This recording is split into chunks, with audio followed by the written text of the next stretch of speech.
근데 이 스피드 배구가 도대체 뭐냐? 단순히 낮고 빠른 게 스피드 배구냐? 그건 아니에요.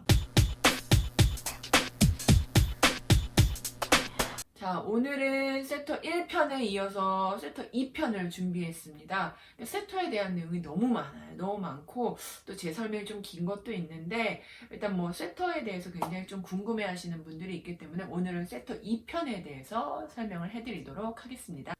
세터에 대한 질문이 굉장히 많습니다. 중계를 듣다 보면 볼끝이 살았다, 볼끝이 죽었다 이런 얘기를 듣는데 이게 도대체 뭘 말하는지 잘 몰라 하시는 분들도 계시거든요. 그러니까 볼끝이 살았다. 그러니까 볼끝이 마지막 떨어지는 지점을 얘기하는데 세터 손에서 공이 나간 다음에 공이 떨어지는 그 지점이 있잖아요. 그 지점에서 공이 끝이 이렇게 올라가서 살아 있어 줘야 돼요. 이렇게 올라가서 살아 있어 줘야지만 공격수가 그 위에서 최대 타점을 낼 수가 있는데 공이 여기서 토스가 됐는데 이렇게 쭉 오다가 이렇게 죽어. 볼끝이 죽는 거예요. 이렇게 죽으면 공격수가 때리려고 하는데 공이 점점 내려와. 그러니까 볼끝이 죽으면 공격수들이 아무래도 타점을 최대한 높게 살릴 수가 없겠죠. 그래서 볼끝이 살아있는 토스. 내가 때리려고 하는데 공격수 입장에서 때리려고 하는데 볼이 이렇게 올라와 줘야 돼요. 올라와 줘야지만 내가 위에서 때리잖아요. 근데 내가 점프를 했어. 근데 공이 점점 내려와.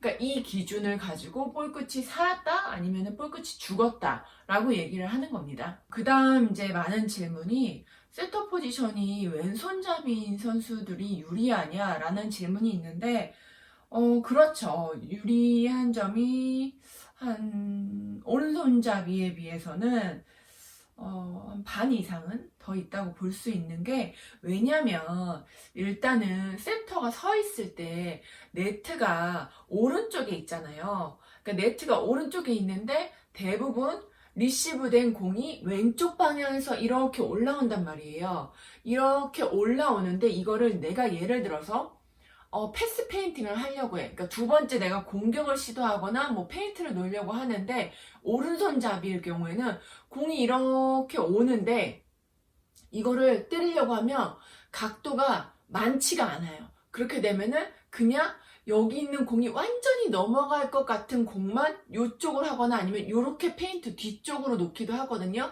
근데 왼손잡이일 경우에는 약간 짧게 와도 이거를 다 때릴 수가 있어. 여기서 이거를 이렇게 공이 오니까 얘를 이렇게 안쪽으로 때릴 수도 있고 더 뒤쪽으로 넣을 수도 있고 뭐 페인트 가운데 넣을 수도 있고 때릴 수도 있는데 오른손잡이 같은 경우는 공이 이렇게 오는데 이거를 이쪽은 때릴 수 있겠죠. 앞쪽으로. 근데 뒤쪽으로는 각이 안 나오니까 페인트밖에 안 되고 이게 예를 들어서 공이 너무 짧아. 그럼 여기 있는 거를 끄집어가지고 이렇게 때려야 되기 때문에 이런 각도적인 부분에서는 좀 더 왼손잡이가 유리하다고 볼 수 있습니다. 그리고 이제 중계진들이 저희도 그런 얘기를 하는데 이거는 공격수의 범실로 기록이 되겠지만 사실 이거는 세터의 토스미스다 이런 얘기를 하는데 그런 경우 어떤 기준이 있냐?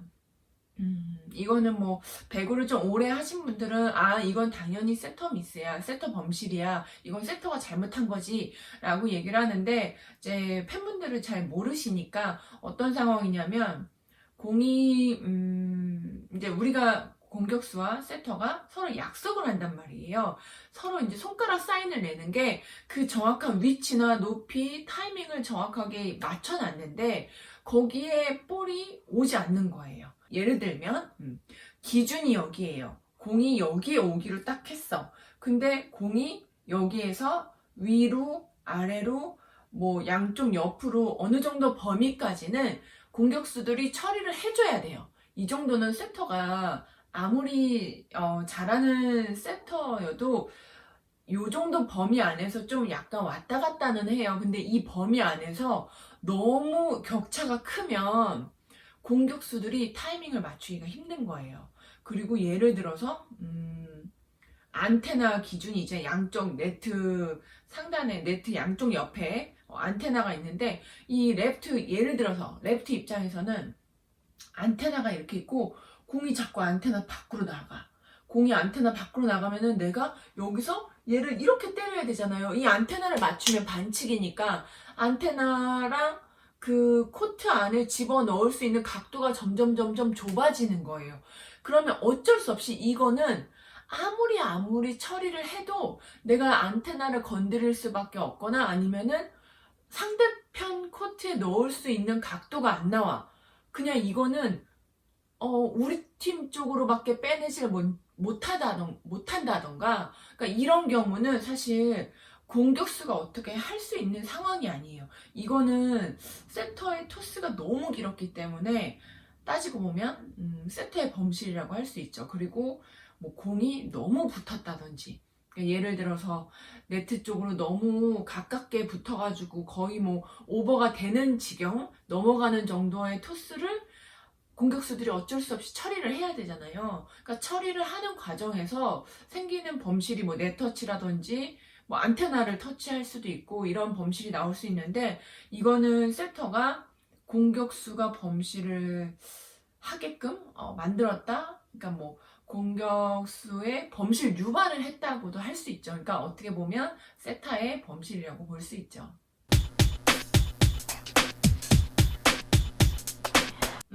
요즘 배구의 그 대세죠. 스피드 배구. 근데 이 스피드 배구가 도대체 뭐냐? 단순히 낮고 빠른 게 스피드 배구냐? 그건 아니에요. 그건 아니고, 스피드 배구는 우리 코트에서 공이 머물러 있는 시간이 최대한 짧은 거예요. 그래서 빨리 상대팀 쪽으로 넘겨줘야 되는 거지. 그래서 뭐, 남자 현대캐피탈 같은 경우는 업템포 해가지고 그 템포를 조금 더 빠르게 하는 거예요. 근데 그 빠르게 하기 위해서는 낮게 한다고 해서 스피드 배구가 아니거든요. 물론 낮으면 스피드가 더 있을 수는 있겠죠. 높게 올리는 것보다는. 근데 요즘 배구의 그 스피드 배구는 낮은 배구가 아니라 좀 더 높은 위치에서 공을 컨트롤하는 거예요. 예를 들면 리시브를 할 때 너무 높게 잡아놨어, 첫 볼을.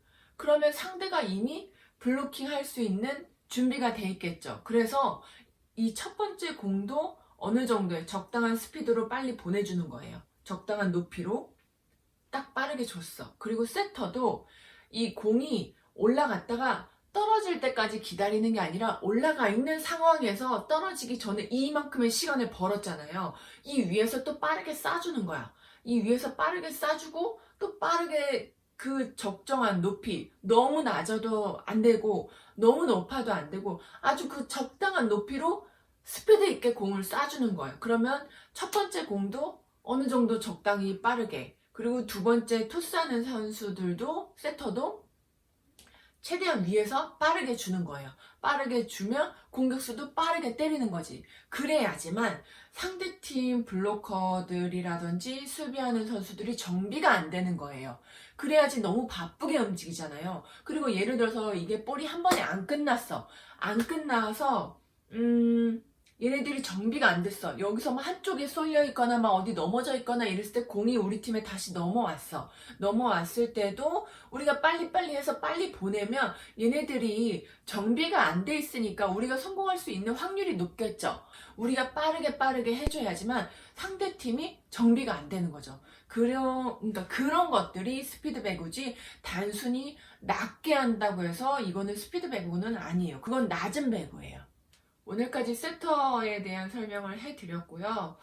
요즘 너무 많은 사랑을 보내주셔서 너무너무 감사드리고요. 앞으로도 꾸준히 구독해주셨으면 좋겠습니다. 안녕히 계세요.